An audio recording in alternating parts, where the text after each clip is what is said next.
since by tonight I shall be no more.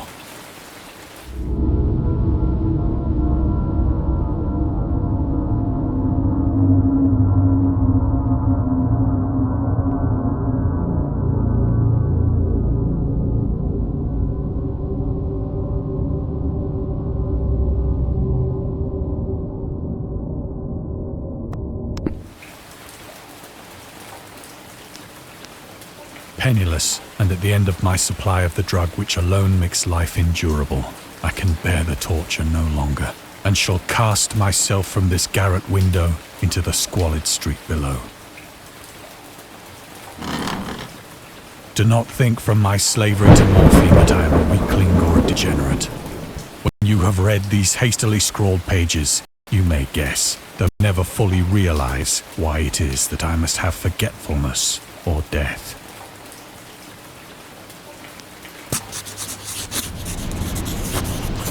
It was in one of the most open and least frequented parts of the broad Pacific that the packet of which I was supercargo fell a victim to the German sea raider.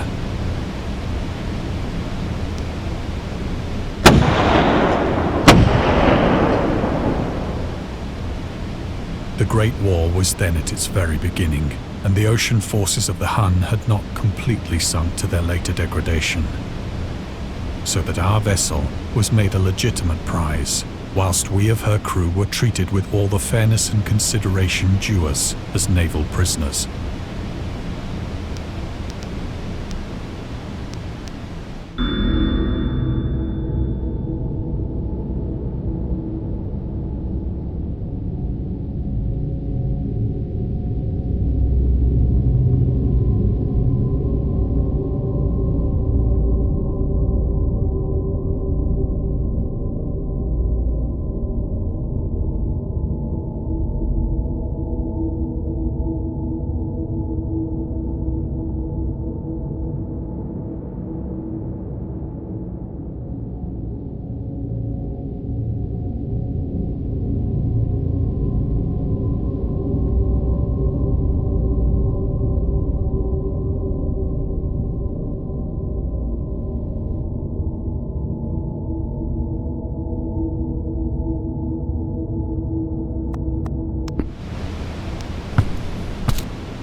So liberal, indeed, was the discipline of our captors, that 5 days after we were taken, I managed to escape alone in a small boat with water and provisions for a good length of time.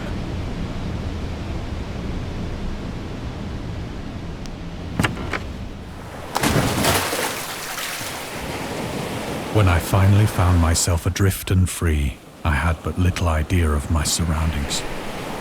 Never a competent navigator, I could only guess vaguely by the sun and stars that I was somewhat south of the equator. Of the longitude, I knew nothing, and no island or coastline was in sight.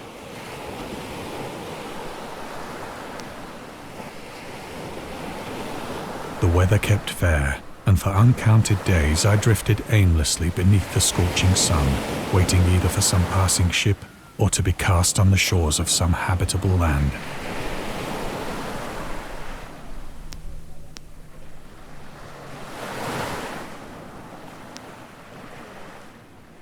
But neither ship nor land appeared, and I lay in my solitude upon the heaving vastness of unbroken blue. The change happened whilst I slept. Its details I shall never know, for my slumber, though troubled and dream-infested, was continuous.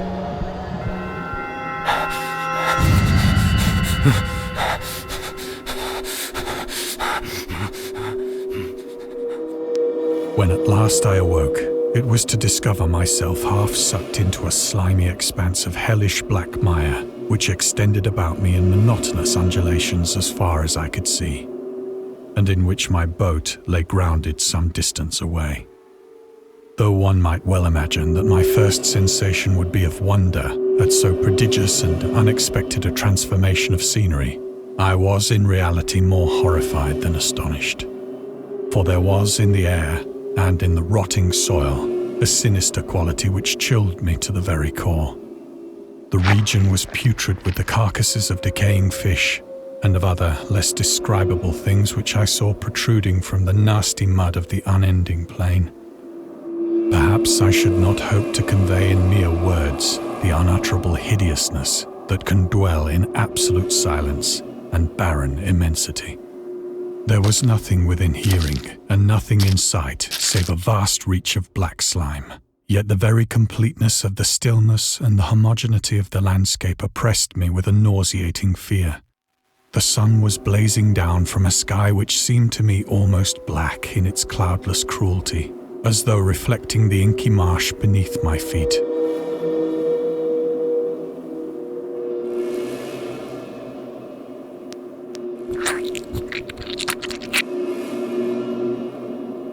As I crawled into the stranded boat, I realized that only one theory could explain my position. Through some unprecedented volcanic upheaval, a portion of the ocean floor must have been thrown to the surface, exposing regions for which innumerable millions of years had lain hidden under unfathomable watery depths. So great was the extent of the new land which had risen beneath me that I could not detect the faintest noise of the surging ocean, straining my ears as I might. Nor were there any seafowl to prey upon the dead things.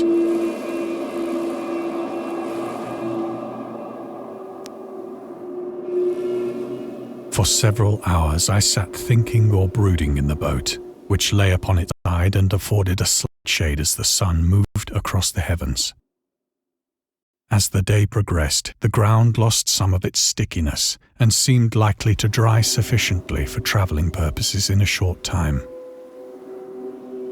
That night I slept but little, and the next day I made for myself a pack containing food and water, preparatory to an overland journey in search of the vanished sea and possible rescue.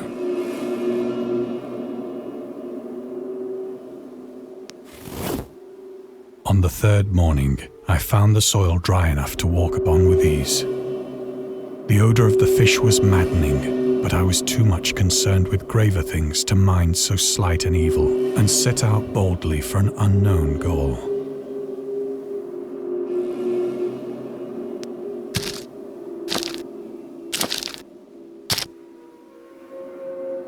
All day I forged steadily westward, guided by a faraway hummock which rose higher than any other elevation on the rolling desert.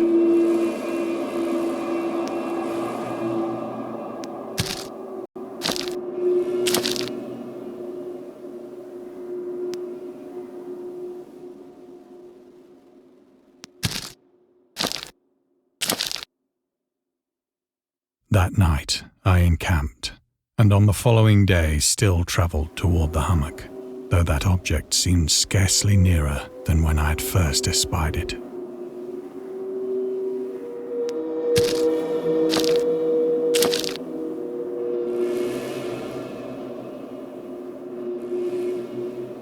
By the fourth evening, I attained the base of the mound, which turned out to be much higher than it had appeared from a distance, an intervening valley setting it out in sharper relief from the general surface. Too weary to ascend, I slept in the shadow of the hill. I know not why my dreams were so wild that night, but ere the waning and fantastically gibbous moon had risen far above the eastern plain, I was awake in a cold perspiration, determined to sleep no more. Such visions as I had experienced were too much for me to endure again. And in the glow of the moon I saw how unwise I had been to travel by day. Without the glare of the parching sun, my journey would have cost me less energy. Indeed, I now felt quite able to perform the ascent which had deterred me at sunset. Picking up my pack, I started for the crest of the eminence.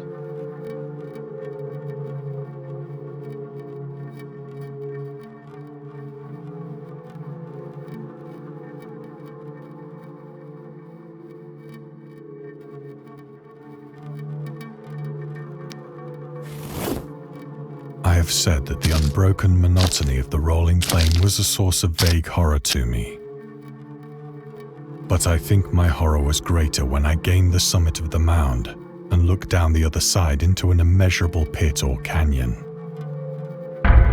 whose black recesses the moon had not yet soared high enough to illumine. I felt myself on the edge of the world, peering over the rim into a fathomless chaos of eternal night. Through my terror ran curious reminiscences of Paradise Lost and of Satan's hideous climb through the unfashioned realms of darkness.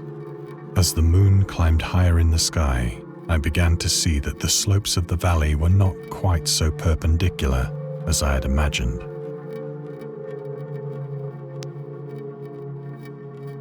Ledges and outcroppings of rock afforded fairly easy footholds for a descent, whilst after a drop of only a few hundred feet, the declivity became very gradual.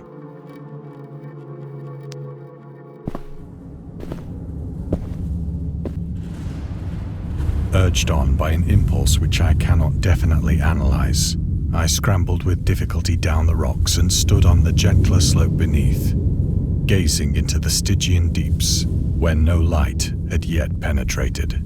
All at once, my attention was captured by a vast and singular object on the opposite slope, which rose steeply about 100 yards ahead of me. An object that gleamed whitely in the newly bestowed rays of the ascending moon.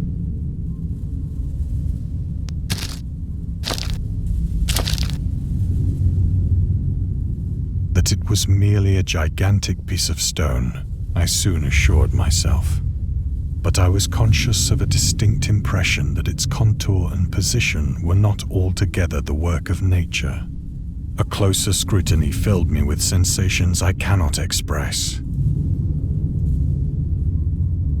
For despite its enormous magnitude and its position in an abyss which had yawned at the bottom of the sea since the world was young, I perceived beyond a doubt that the strange object was a well-shaped monolith, whose massive bulk had known the workmanship and perhaps the worship of living and thinking creatures.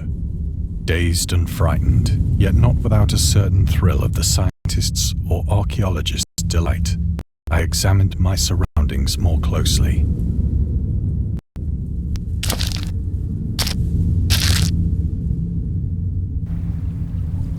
The moon, now near the zenith, shone weirdly and vividly above the towering steeps that hemmed in the chasm, and revealed the fact that a far-flung body of water flowed at the bottom, winding out of sight in both directions and almost lapping my feet as I stood on the slope.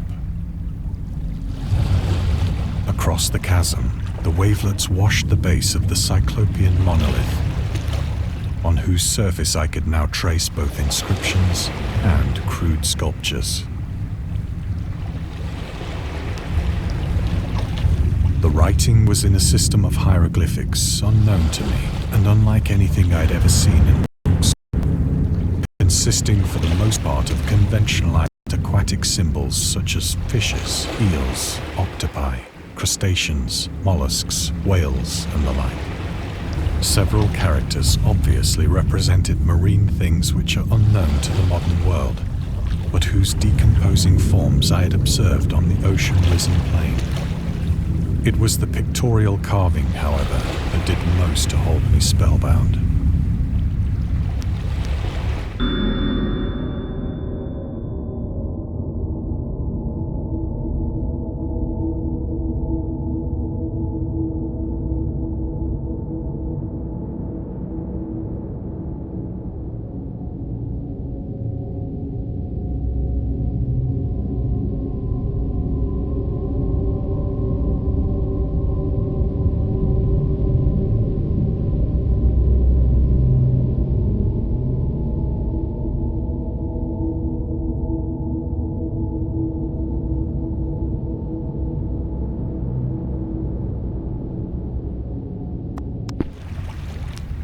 Plainly visible across the intervening water on account of their enormous size were an array of bas-reliefs whose subjects would have excited the envy of a doré. I think that these things were supposed to depict men, at least a certain sort of men. though the creatures were shown disporting like fishes in the waters of some marine grotto, or paying homage at some monolithic shrine which appeared to be under the waves as well. Of their faces and forms I dare not speak in detail, for the mere remembrance makes me grow faint. Grotesque beyond the imagination of a Poe or a Bulwer. They were damnably human in general outline, despite webbed hands and feet, shockingly wide and flabby lips, glass and bulging eyes, and other features less pleasant to recall. Curiously enough, they seem to have been chiseled badly out of proportion with their scenic background. For one of the creatures was shown in the act of killing a whale, represented as but little larger than himself. I remarked, as I say, their grotesqueness and strange size, but in a moment decided that they were merely the imaginary gods of some primitive fishing or seafaring tribe. Some tribe whose last descendant had perished eras before the first ancestor of the Piltdown or Neanderthal man was born. Awestruck at this unexpected glimpse into a past beyond the conception of the most daring anthropologist, I stood musing whilst the moon cast queer reflections on the silent channel before me. Then, suddenly, I saw it. With only a slight churning to mark its rise to the surface, the thing slid into view above the dark waters.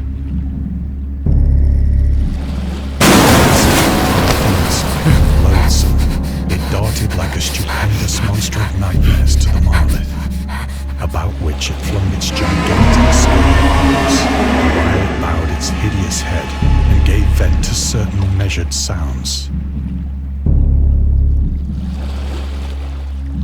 I think I went mad then. Of my frantic ascent of the slope and cliff, and of my delirious journey back to the stranded boat, I remember little.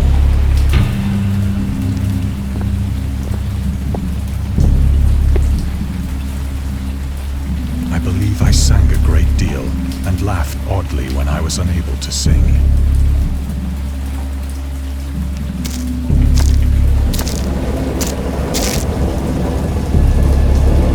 I have indistinct recollections of a great storm sometime after I reached the boat. At any rate, I know that I heard pearls of thunder and other tones which nature utters only in her wildest moods.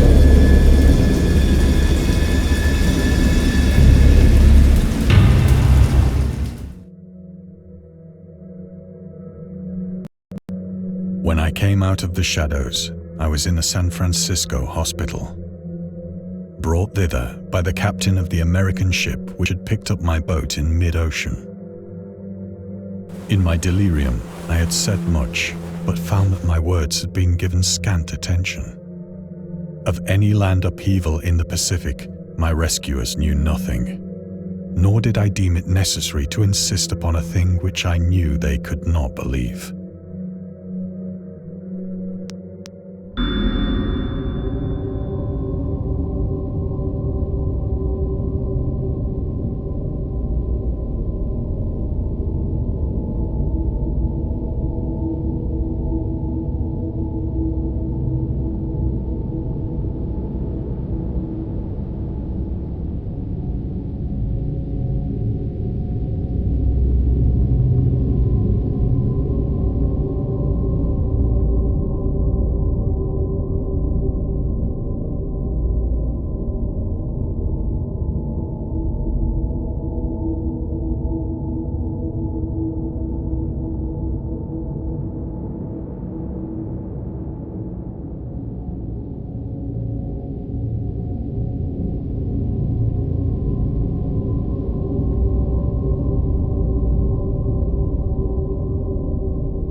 Once I sought out a celebrated ethnologist and amused him with peculiar questions regarding the ancient Philistine legend of Dagon, the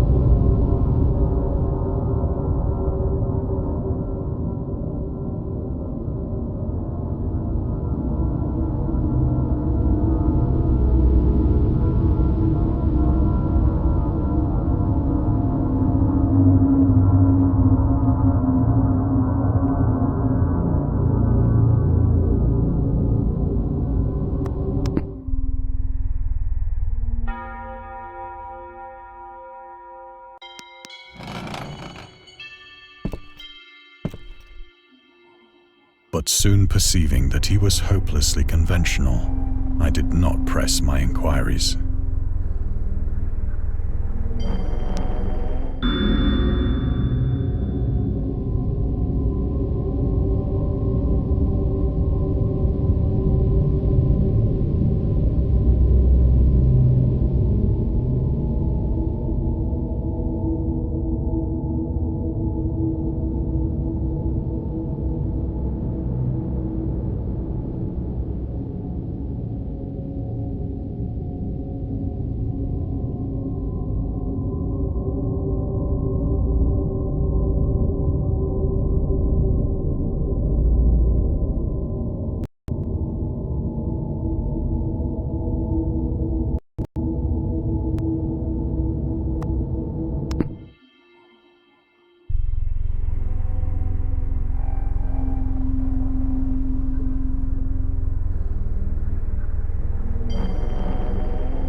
It is at night, especially when the moon is gibbous and waning, that I see the thing.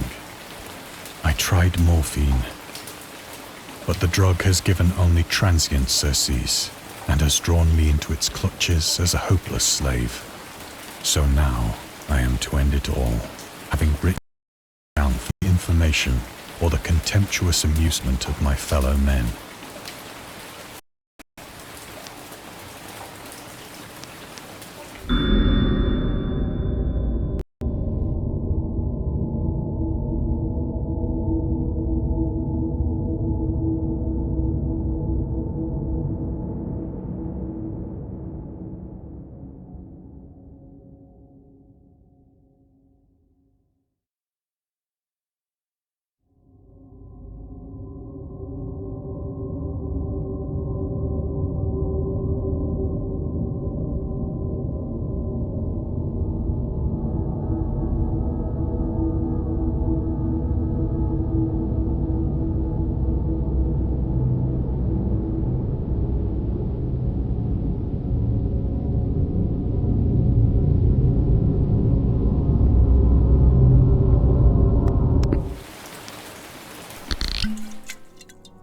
Often, I ask myself if it could not all have been a pure phantasm.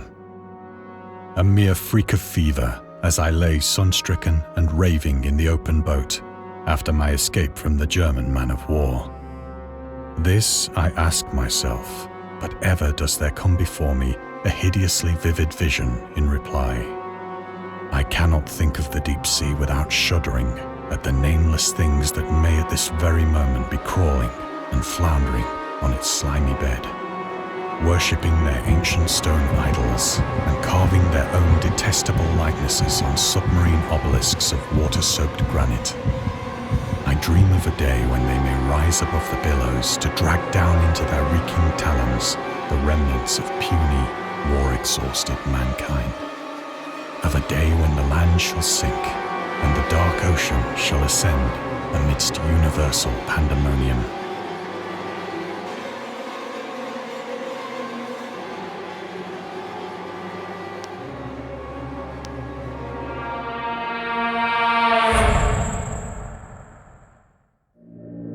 The end is near.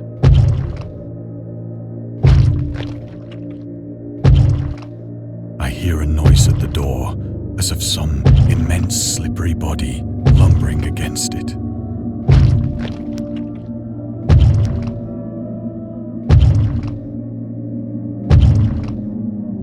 It shall not find me.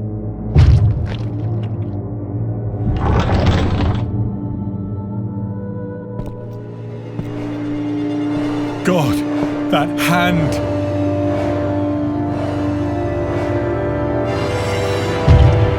The window!